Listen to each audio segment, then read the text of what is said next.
How you doing today? So I'm gonna talk about staying pure to Jesus returns. So in today's society, it's very difficult to stay pure. You turn on TV or you go online, you see all that sexual morality, all that disgusting things, especially in movies, and everything else. But what I talk about today is you don't got it. When you're alone, somebody in the same room, you're attracted to them, and lust after them, you're gonna sin against God. So you better get out of there as soon as possible. And especially, if you're an individual and tell you to go in the whole same hotel with them, and sleep with them, no, you're gonna sin against God. You're not married, you're gonna sin against God. Or married, But anyways, this is what it says right here, 1 Corinthians 6:18. Read right here. I'm reading from the New Living Translation, but it's really interesting. It says, "Run from sexual sin. Run." It is, no other sin so clearly affects the body as this one does. It does. For sexual morality is a sin against God. It affects the body so much because you're gonna sin against God. You're gonna hurt them and probably get an STD.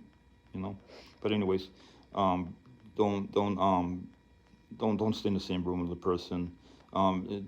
Paul tells Timothy as well. Flee of useful lust in 2 Timothy 2:22.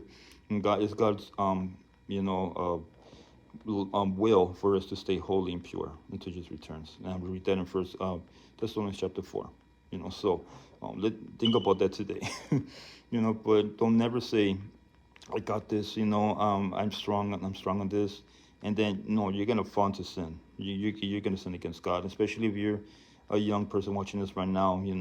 Don't think you're strong. No. Do you remember just Samson? He lost his hair, because of the woman. He was lusting after her, and he was married, and then God, left him. You understand?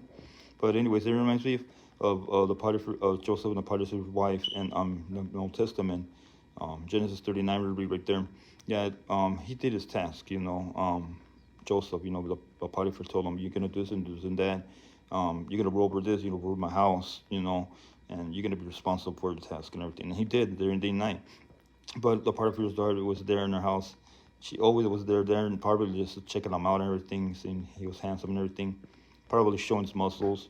And she said, "I'm gonna sleep with you. I'm gonna sleep with you." And he said, "No, I can't do that. It's a sin against God. You're the Potiphar's wife. I can't do that to you. No, it's not. It's wrong."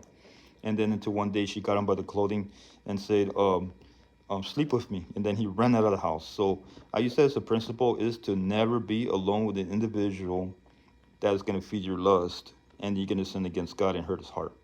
Flee away, run away.